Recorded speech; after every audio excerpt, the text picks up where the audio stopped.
All right, let's talk marketing. Ever feel like you're just shouting into a hurricane, hoping someone, anyone, hears you? Well, today, we're gonna flip that idea on its head. We're diving into the powerful, kind of counterintuitive secret to making your message actually land.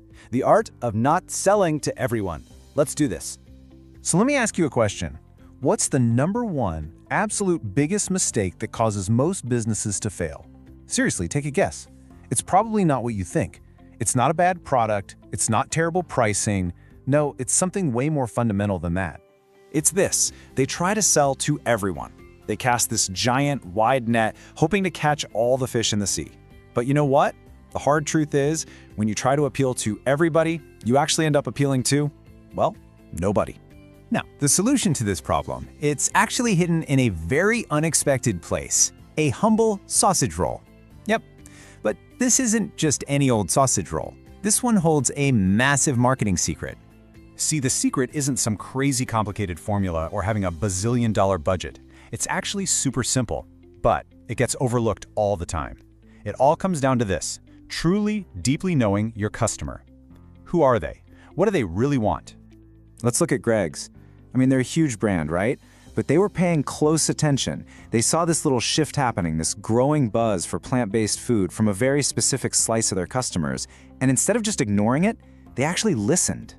And what happened? Oh, just a massive 9.6% jump in sales in only 7 weeks. Think about that. That's not a tiny little bump. That is a huge win. And it all came from creating one product for one specific group. And you know the best part? This brilliant idea didn't come from some stuffy boardroom meeting. Nope, it came directly from the customers. We're talking about a petition signed by 20,000 people who were practically begging for a vegan option. Greg's didn't have to guess. Their customers literally handed them the blueprint.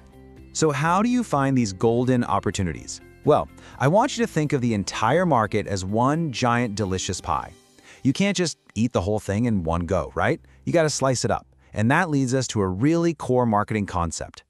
It's called market segmentation. I know, it sounds a bit textbooky, but stick with me, because it's actually simple.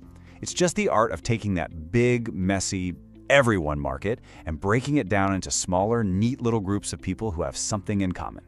And there are 4 main ways we can slice this pie. You've got demographics, which is who they are, age, gender, that sort of thing.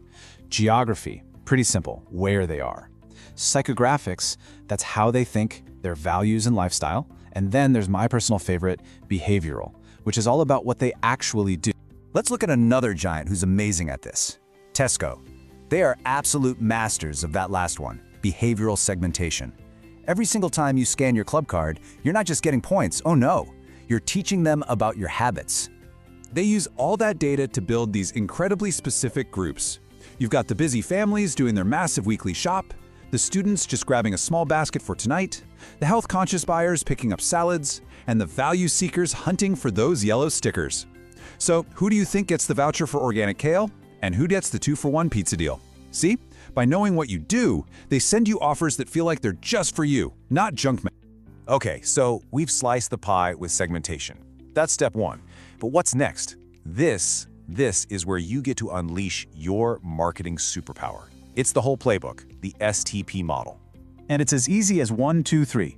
First, you segment the market. You slice the pie. Second, you target one of those slices. And third, you position your brand so that slice thinks you're the absolute best thing ever. STP. Segment, target, position. Simple, right? But unbelievably powerful. So what's the real difference between targeting and positioning? Well, think of it like this. Targeting is the decision. It's pointing at one slice of the pie and saying, that one, that's our customer. Positioning is the action. It's everything you do to make that slice fall in love with you, your brand, your message, your products. Okay, enough theory.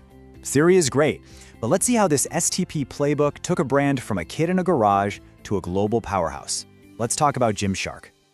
Now, when Gymshark started, the sportswear world was run by giants, absolute titans. But instead of trying to be another generic brand for everyone, they got laser-focused, super specific.